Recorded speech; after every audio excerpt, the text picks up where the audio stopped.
Good morning, everybody. Now, it's been reported that Rishi Sunak is going to introduce a bill in the King's speech in November this year to ban what they call conversion therapy. Now, this has been on the table for about 5 years, since Theresa May was the Prime Minister, and she said she would do it. Boris Johnson said he would do it, but then he'd U-turned and then U-turned again, and now Rishi Sunak is bringing this back. The thing is, what is conversion therapy? This is a term that has been made up by alphabet people, activists who want to ban free speech on issues to do with LGBTQIA, and that agenda. Things that are physical, coercive, damaging are already banned. You are not allowed to electroshock people. You're not allowed to do coercive sexual abuse, which is what used to happen in the early 20th century when people were putting together ideas about the new science of psychology and so on. But that doesn't happen anymore. It's already banned. The term conversion therapy is used by activists, often who are active in critical gender theory and so on, to conflate things that are already banned with things that are just simple free speech, because they want to ban your free speech on these issues and criminalise people's opinions on LGBT alphabet things. So they will criminalise pastoral care, prayer and counselling and talking therapies. When people go by their own choice to talk to a counsellor who's offering services from their own free choice to discuss unwanted same-sex attraction or gender dysphoria, etc. Where this kind of ban on conversion therapy has been brought in, it only allows, well, it does allow conversion in one way. It allows activists to try to actively convert people to being transgender or to get into an LGBT lifestyle, to propagandize these kind of lifestyles and the sexual practices that go with them. But if you say, well, no, those things are confusing, unnatural, harmful, unbiblical, unconservative, whatever, then they want to ban you from saying so. They would like to ban. You see, in New Zealand, it's now technically a crime.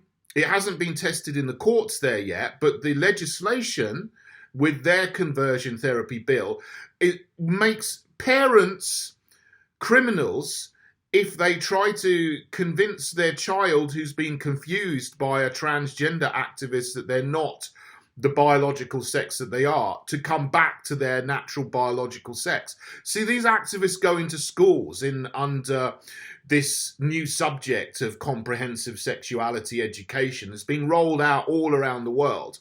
They go in and they teach children that there's 100 genders and they may not be a boy or a girl, even if they are a boy and a girl, and convince them that they're the opposite sex, and if they're a boy, to wear a dress and act like a girl. And then they go home to their parents and they say, "Mummy, Daddy, I'm not a boy anymore, I'm a girl." And if the parents then do not affirm that child in the delusion which has been implanted into their minds by activists, they will be criminals. They will be breaking the law, this conversion therapy ban law. That's how draconian and totalitarian it is, right down to trying to criminalize you in your own family for not affirming, for not confirming, or they're compelling you to affirm the agenda of the alphabet people and all their ideology. Heaven knows if you're a teacher or you're a police officer or you're a nurse or a doctor and you come across somebody in your where you work and you be compelled to affirm them, even if you sort of give a hint that you don't agree with them, that could be considered, against the conversion therapy ban because you say something that doesn't affirm somebody, therefore you're trying to convert them. Heaven knows what, people who actively are doing good work in counselling people who have gender dysphoria and so on, or who are in a church or a mosque or a synagogue or a temple or whatever, so any kind of conservative religious organization which would teach that there are two sexes, male and female, marriage is a man and a woman, and if you engage in certain practices, they can be harmful to your health, and would advocate people to come out of lifestyles where those kind of practices are engaged in on a regular basis with multiple people. That would be beyond the pale of a conversion therapy ban, and you could find yourself in prison for just expressing that opinion.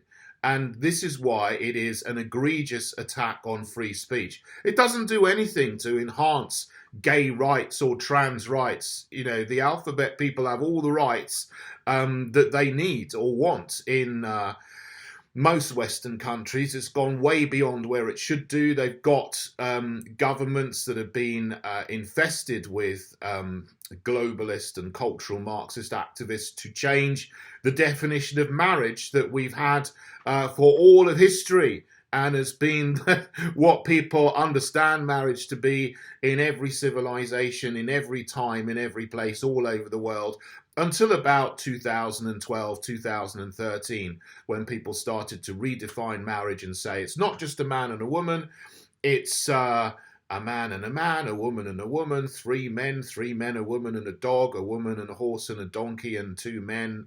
I don't know.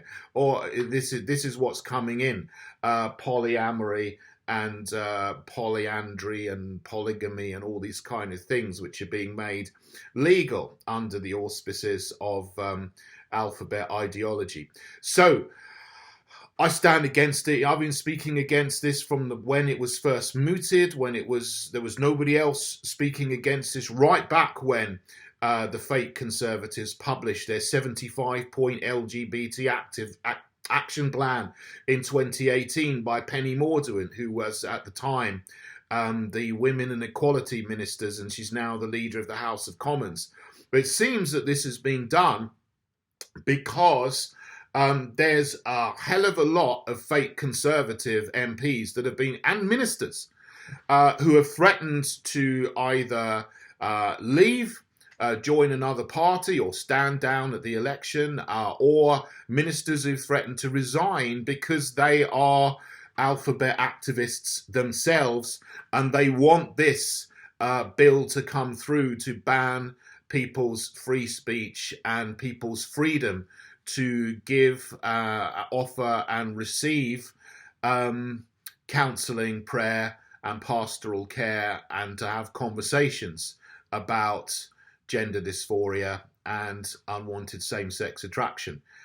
This is what is happening, and it's just another bullet, coffin nail in the ongoing attack on freedom of speech, and anyone who agrees with freedom needs to stand up against it. But at the moment, it's only the Heritage Party. We're the only political party in the UK that is speaking about this, is against this. And nobody else is even daring to mention it, because a lot of people are afraid of getting a hatchet job done against them by the alphabet people, who of course have got their activists all over the mainstream media as well, to write against and speak against anybody who speaks for freedom and just maintaining the freedom that we have today. And once again, of course, I'm against these terrible practices that happened in the early 20th century, but they are already banned.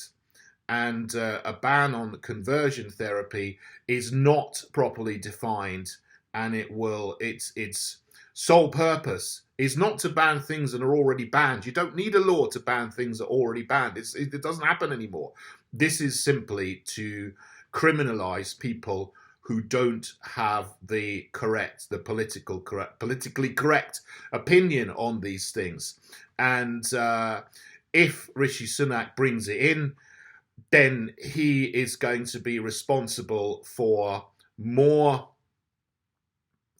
degeneracy, if you like, more totalitarianism in clamping down on freedom of speech and freedom to act and make your own choices in life, which is completely opposite to what a Conservative party should be doing, which is why they're fake Conservatives. Of course, none of the other parties are going to be any different. Labour would do this immediately. I mean, at least they're honest about it, and so would the Lib Dems and Greens. But if you don't want this kind of continuing attack on freedom, then please come and join me in the Heritage Party to stand up for people's right to give and receive whatever counselling, care, prayer and pastoral care that they want in a free society. It shouldn't be removed and criminalised. heritageparty.org. Please join me and come and stand as a candidate for us in the Heritage Party in the next local, London and general elections, which are going to take place next year as well. Thank you for listening, everybody. God bless you all.